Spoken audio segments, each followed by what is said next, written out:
कि बंगाल की धरती से निकला बंकिम दा का ये भाव सूत्र।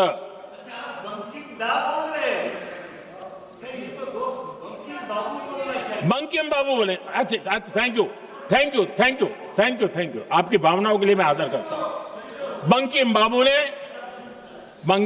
ने थैंक यू दादा, थैंक यू। हाँ,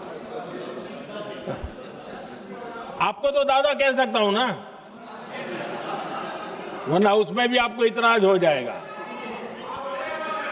बंकिम बाबू ने ये जो भाव विश्व तैयार किया था, उनके भाव गीत के द्वारा उन्होंने अंग्रेजों को हिला दिया। और अंग्रेजों ने देखिए कितनी कमजोरी होगी और इस गीत की ताकत कितनी होगी। अंग्रेजों ने उसको कानूनी रूप से प्रतिबंध लगाने के लिए मजबूर होना पड़ा था।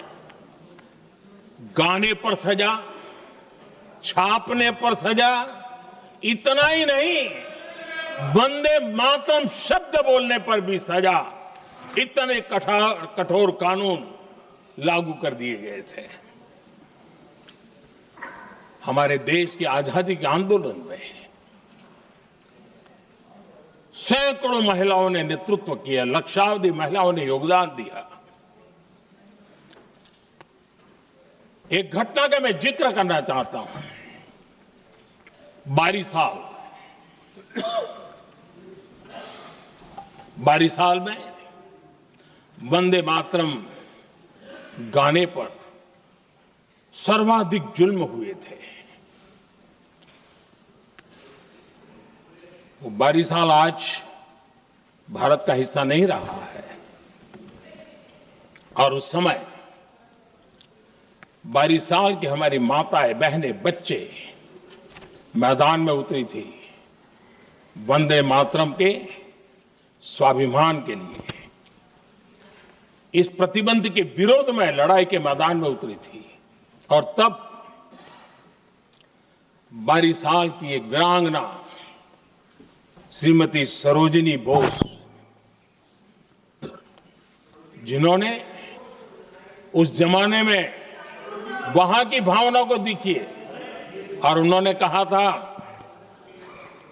कि वंदे मातरम जो प्रतिबंध लगा है, जब तक ये प्रतिबंध नहीं हटता है, मैं अपनी चूड़ियां जो पहनती हूं निकाल दूंगी। भारत में वो एक जमाना था, चूड़ी निकालना यानी महिला के जीवन की बहुत बड़ी घटना हुआ करती। लेकिन उनके लिए वंदे मातरम की वो भावना थी, उन्होंने अपनी सोने की चूड़ियां, जब तक वंदे मातरम प्रतिबंध नहीं हटेगा मैं दोबारा नहीं धारण करूंगी, ऐसा बड़ा व्रत ले लिया था। हमारे देश के बालक भी पीछे नहीं रहे थे। उनको कोड़े की सजा होती थी, छोटी छोटी उम्र में उनको जेल में बंद कर दिया जाता। और उन दिनों खास करके बंगाल की गलियों में लगातार वंदे मातरम के लिए प्रभात फेरियां निकलती थी। अंग्रेजों के नाको दम कर दिया था। और उस समय गीत गूंजता था बंगाल में, जाए जाबे जीवोनो चोले, जाए जाबे जीवोनो चोले, जोगो तो माजे तोमार काजे वंदे मातरम बोले।